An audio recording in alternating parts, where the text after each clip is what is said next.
In this video, we come to one of the most famous turning points in Plato's Republic, the moment where Glaucon challenges Socrates to prove that justice is not only desirable, but desirable for its own sake. Glaucon's question is as powerful now as it was 2,500 years ago. Why should I be just? Why should I be moral, especially if injustice seems to pay? To understand this challenge, remember where we left off in the previous video. In Book 1, Socrates had refuted Thrasymachus, who claimed that justice is merely the advantage of the stronger, that those in power make the rules to serve themselves. Socrates had argued that justice is a kind of harmony, an excellence of the soul that leads to true happiness. But Glaucon is not convinced. Playing devil's advocate, he decides to restate and strengthen Thrasymachus' position. He says, in effect, Socrates, you may have silenced Thrasymachus, but you have not satisfied me. Justice, Glaucon insists, is not something people value for its own sake. It is merely a social compromise, an agreement made by the weak to protect themselves from the strong. In other words, justice is a kind of treaty. Since none of us wants to suffer injustice, we agree not to commit it either. But if we could get away with injustice without punishment or shame, we would. So, Glaucon says, people are just only because they fear the consequences of being unjust. This raises two major challenges for Socrates. First, he must show that it is better to be just than unjust, even if no one notices. And second, he must show that justice is not merely a set of external restraints, but something that has value in itself. To clarify his point, Glaucon describes three classes of good things. The first is those that are enjoyable in themselves, harmless pleasures like eating a good meal. The second is those that are good both in themselves and for their consequences, like health or learning. And thirdly, those that are unpleasant in themselves, but useful for their results, like taking medicine or paying taxes. He then asks, which class does justice belong to? Socrates says that justice belongs in the second and highest class, good in itself and for what it brings about. Thrasymachus and most ordinary people put it in the third, something painful but necessary, obeyed only to avoid punishment. Here we might pause for a moment. If you were to think about your own life, which of these three classes fits most of your daily actions? Are there any things you do purely for their own sake, without any thought of benefit?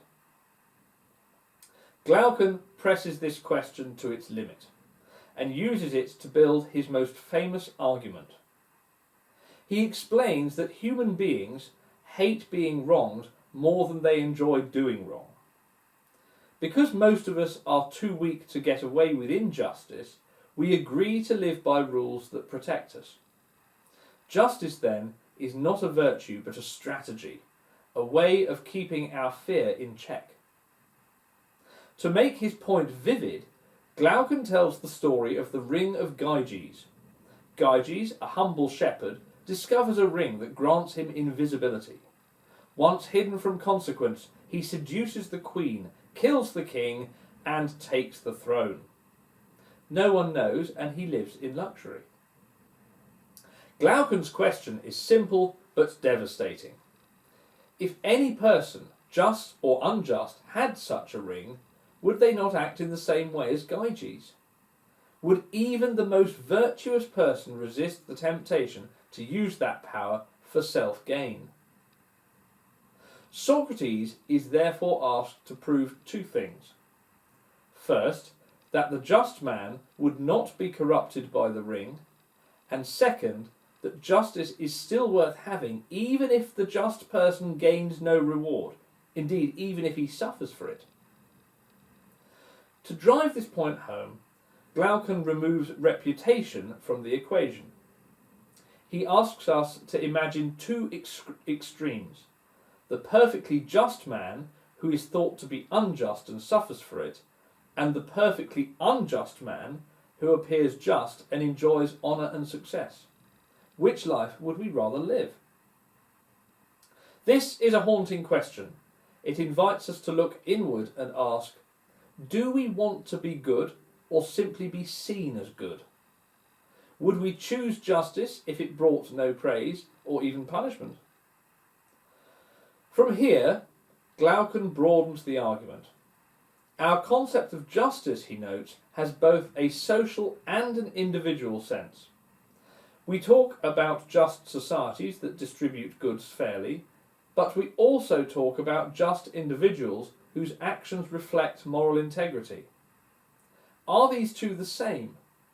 Is a just society merely the sum of just individuals, or does justice have a different meaning on the larger scale? This leads directly into the next stage of Republic, where Socrates begins to construct the idea of a just city. His reasoning is that justice in society will be easier to see on a large scale, like reading big letters before small ones.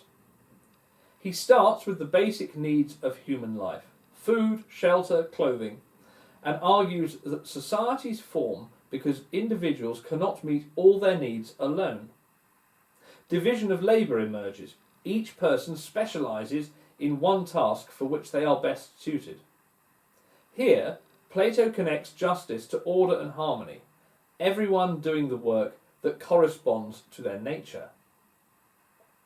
Yet even here, questions remain. Does this picture ignore individual freedom? If everyone is restricted to one role, does justice in the city come at the cost of justice in the individual? Glaucon interrupts to complain that Socrates' first city sounds too plain, a simple community of farmers and craftsmen. He jokingly calls it a city of pigs. He wants a more luxurious city, one that satisfies not just necessity but desire. Socrates warns that this fevered city, as he calls it, will lead to greed, excess, and eventually war. And with war comes the need for guardians, those who defend the state and must therefore be trained not only in strength but in virtue. These guardians must be both courageous and gentle, like noble hounds, fierce to enemies and kind to friends. Here, the Republic begins its great transition from ethics into politics, from the question of the individual soul to the structure of the ideal city. Before we close, it's worth revisiting Glaucon's challenge in the light of all this.